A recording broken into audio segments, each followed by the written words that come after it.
The box technique can be a great way to work on the hold part of retrieve, particularly where the dog already knows how to pick something up, but doesn't hold on to it for any length of time.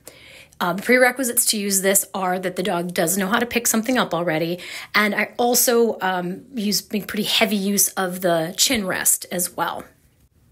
This is a baseline with the dog that does know how to pick things up, but she really likes to fling things in the air and has a really difficult time putting any duration on that hold. If I wait any length of time before I reach my hand forward, she will generally just drop it. At this point, one of the methods I could try is to use a box. I will use a very low, wide box, like the top of a copy paper box. I want it to be something that's really easy for that toy or retrieve object to actually accidentally fall into. At the beginning, I am just working my retrieve with the box present and having the box be part of the picture. I may also include just some feeding in the box, just to make sure that my dog is comfortable with the box being out, that they're not uncomfortable with the box being close to their face, that they can kind of play with the retrieve object with the box present. Once we've done that, I will then start to use the box instead of my hand. So instead of reaching for the retrieve object, I'm going to put the box out for the retrieve object and catch it in the box. I'm then going to feed in the box as well. So I'm just establishing the idea that we can put the toy into the box. And I'm making it really easy at the beginning, that the retrieve object is going to fall into that box.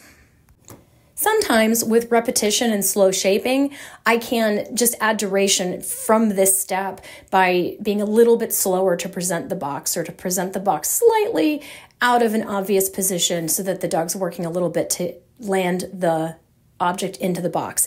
In this case, this little girl has a very strong history of picking up retrieve objects and flinging them into the air. So I am seeing her starting to fling the toy into the box, which is not at all what I'm looking for. So I can now incorporate a few other ideas into the same method to work on a little bit more hold from some other angles before I then return to the box itself.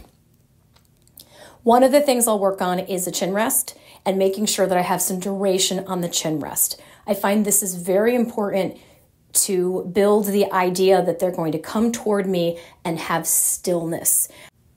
If everything we've been working on involves a lot of movement, it makes it that much more likely that my dog's going to take the toy and joyfully, exuberantly fling it in the air rather than place it gently in the box. And so going back to that chin rest builds in a little bit of stillness.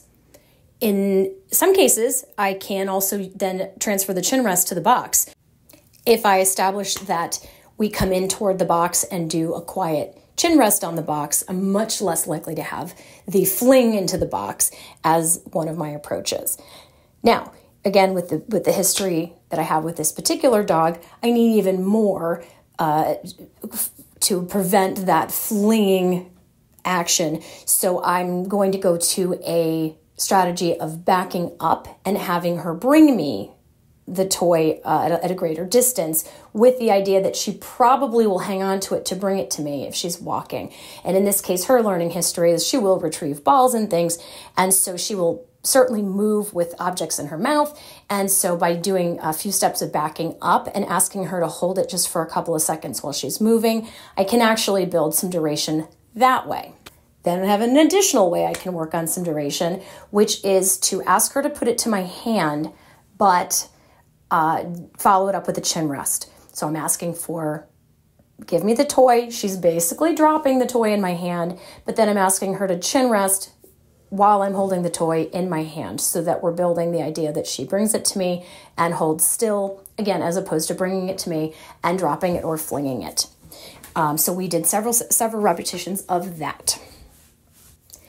Now, because she is less likely to want to give it to my hand for social reasons, that's where the box comes in. A lot of dogs don't want to release or relinquish the object to us because it's just, there's an emotional difficulty to that.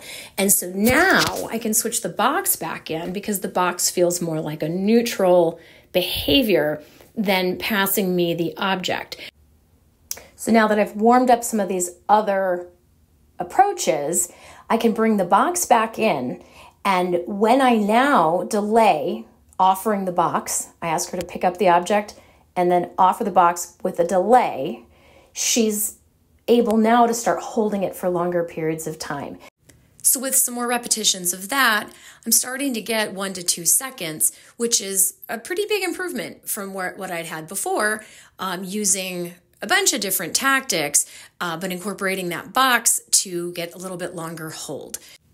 So more work needed to get to an even longer hold, but a lot of progress in a pretty short amount of time. Good job, Primi.